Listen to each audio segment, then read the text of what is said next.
Hello friends. So let's start a new topic in anatomy vibes. Today I will be telling about clavipectoral fascia. What is clavipectoral fascia? Its extent, the structure piercing clavipectoral fascia and some of the clinical implications. So let's start the journey of clavipectoral fascia. So clavipectoral fascia is a deep fascia. It is a deep fascia that extends from clavicle above and then finally go to axillary fascia. So here in this picture you can see that this is the clavicle and this is the clavicular fiber of pectoralis major which has been cut. This is the sternal fiber and costal fiber of pectoralis major. So clavicular fiber has been cut to expose the inside structure. Here you can see the fiber of pectoralis minor. Along with that you can see some nerves and the vessels. So this region below the clavicle is the region of clavipectoral fascia. Then it encloses the pectoralis minor and then goes to axillary fascia. So this is the deep fascia present beneath the pectoralis major muscle is termed as clavipectoral fascia. So let's see further. In this picture you can clearly see this is the clavicle. Below that this is the subclavius muscle. So this muscle which you can see here, this muscle is subclavius muscle. This is the pectoralis major and this one is the pectoralis minor. So clavipectoral fascia extends from clavicle, then it will enclose the subclavius muscle, then it will further extend to cover the pectoralis minor. So it will cover the pectoralis minor below the pectoralis major, then it will extend to axillary fascia. So this will be the extent of clavipectoral fascia. Now it also extends medially and also extends laterally in the upper part. So medially it extends to first costal cartilage and intercostal space. Laterally it goes to coracoclavicular ligament. Here will be coracoid process. So it extends up to the coracoclavicular ligament here, and on the medial side it will go to the costoclavicular ligament. So this one is the costoclavicular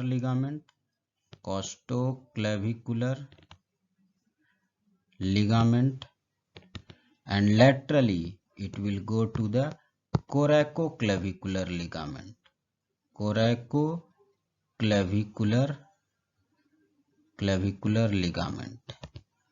and below it will extends up to the axillary fascia.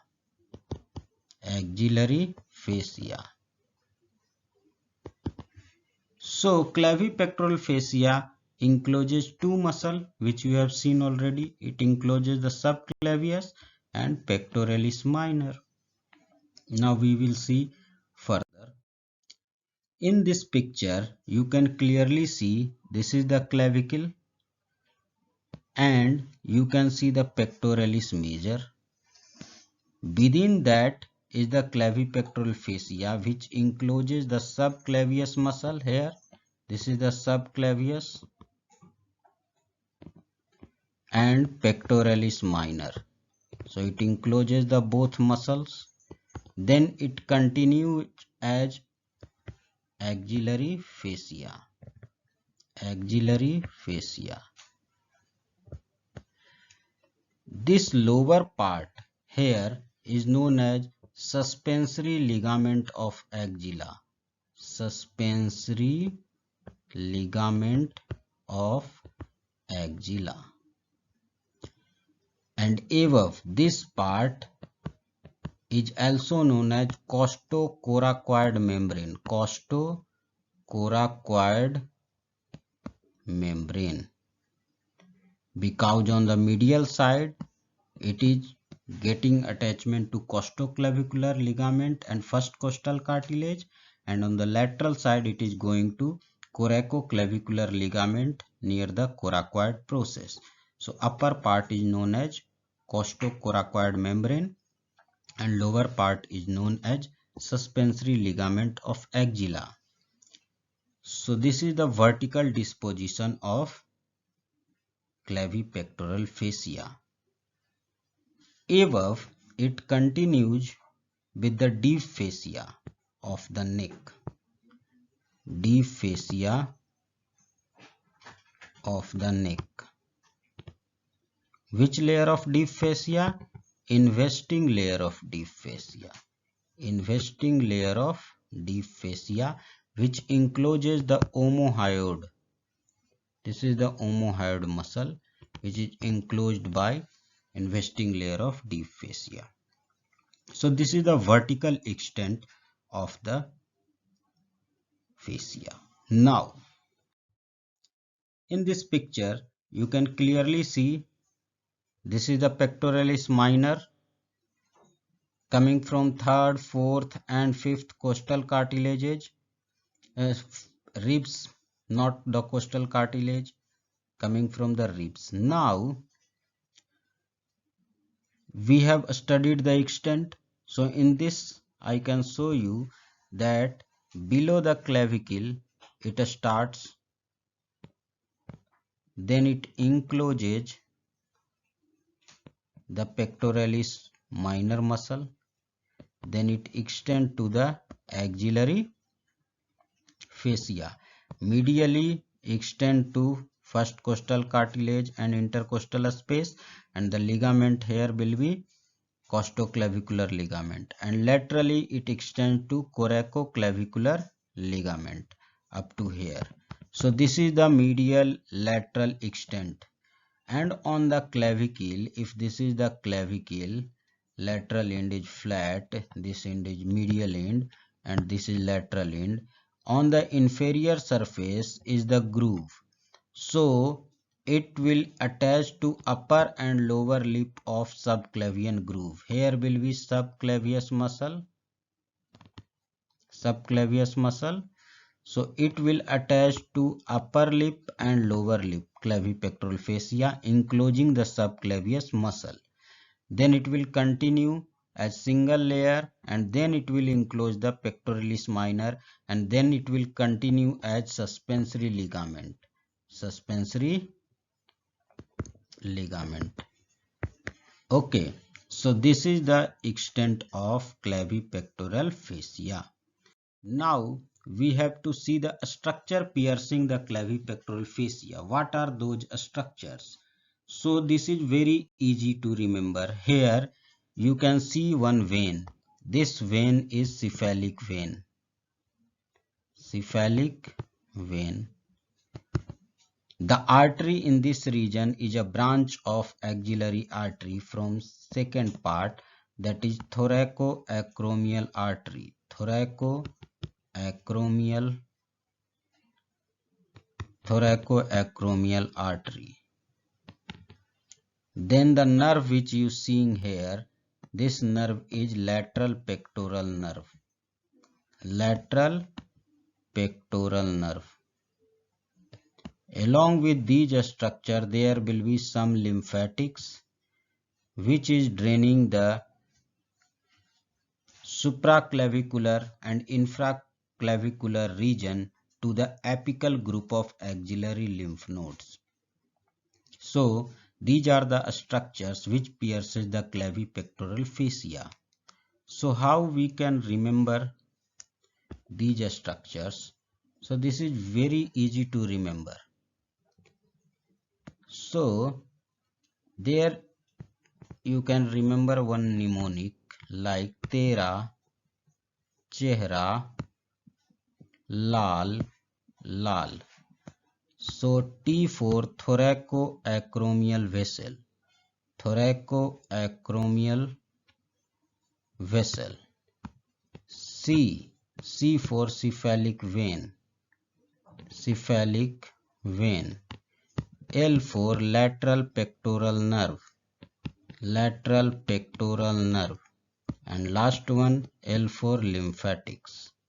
So these four structures pierces the clavipectoral fascia. Now, so friends, you have seen the clavipectoral fascia, the extent and different structure which piercing the clavipectoral fascia. Now you can refer these books for further detailed description of clavipectoral fascia. This fascia is clinically very important. If there is abscess in between the pectoralis major and minor, then that will drain towards the axilla and it should be removed through the base of the axilla in between anterior and posterior axillary fold and more towards the thoracic wall side, not towards the lateral side, because there are nerves and vessels towards the anterior, posterior and lateral wall of the axilla. So it should be drained through the base towards the medial side, towards the thoracic wall. Abscess drainage if the abscess is present in between pectoralis major and minor. But if the abscess is behind the pectoralis minor, then that is behind the clavipectoral fascia, so it will extend to the neck region, because clavipectoral fascia is continuing with the investing layer of deep cervical fascia of the neck, so it can extend to the neck. So it is very important to remember where the abscess is located and how it can drain. Next important thing about lymph node dissection in cases of breast carcinoma and other cancer. Axillary lymph node dissection is very important, and during that dissection axillary fascia and clavipectoral fascia should be cut. And if we are cutting these fascia, we should keep in mind the structure which are related to these fascia. So clavipectoral fascia is related to thoracoacromial vessel, lateral pectoral nerve, cephalic vein. So these structures should be protected during the dissections. So this fascia is clinically very important. Hope you have understood these things. Thank you for watching the video and keep liking, keep sharing the video. I will be coming with more and more videos about the anatomy. Thank you so much.